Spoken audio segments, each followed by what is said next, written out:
The bug that is not the flu. Norovirus cases are surging across the U.S. earlier than expected. Joining us now is NYU gastroenterologist Dr. Rabia Delator. Hi, Dr. Delator. How are you? Good, good. Okay, so you're a gastroenterologist. You see this every day. Norovirus, it's nasty, especially this time of year, but why are we seeing it so fast and furious and early on?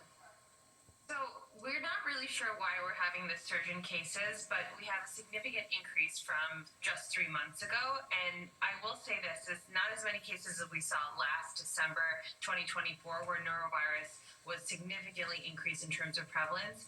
The other thing to note is that while the tests that are done in different types of healthcare settings are important, a lot of people have norovirus and they just kind of wear it out at home and survive on their own. They never get tested, and so we can't truly assess what the actual prevalence is. But it's thought that about 20 million Americans get norovirus every single year. And for those of you who've had it, know it's a pretty nasty virus and can make you very ill with nausea, vomiting, abdominal pain.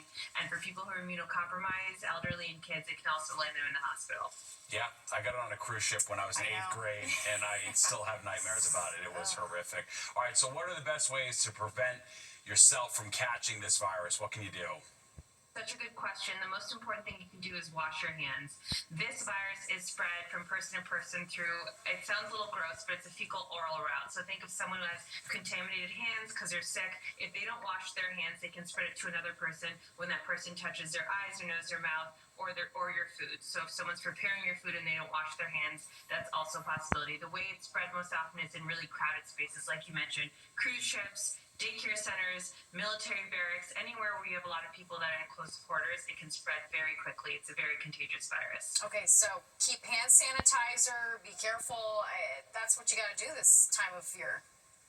Absolutely. And if you are worried about contamination or contaminated areas, let's say someone in your house is sick, you do have to disinfect surfaces. It's really important to do that as well. But washing your hands is the most important thing. And then you can also make sure if you're eating food that it's cooked, and if it's not cooked, like fruits and vegetables, if you're eating them raw, make sure you're washing them well. All right, good advice there. Dr. Rabia Delator, thank you so much for joining us. Thank you. Oh, we've got one more topic. Sorry, I thought we were just talking about norovirus. Okay, so we've got new findings on the shingles vaccine. A recent large-scale study suggests that the shot can help lower the risk of dementia, even slow down its progression. So talk to us about this study and what they found.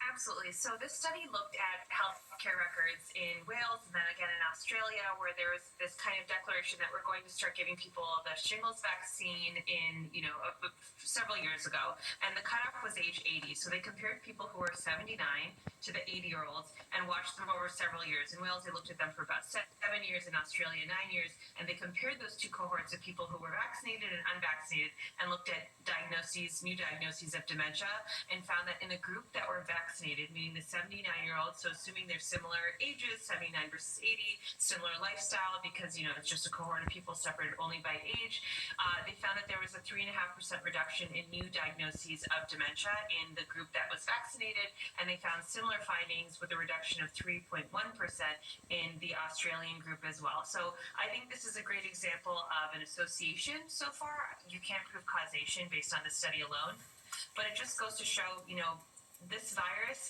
can lay dormant in your nervous system after you've had chickenpox, let's say as a child, and it can reactivate. That's what shingles is. It's the same virus that causes chickenpox. So the thought is maybe there's some interplay with the nervous system that might play into dementia, but this is all association. We can't prove causation yet. Right. How long would we be looking at to potentially be using this to help in the fight against dementia, assuming everything works out?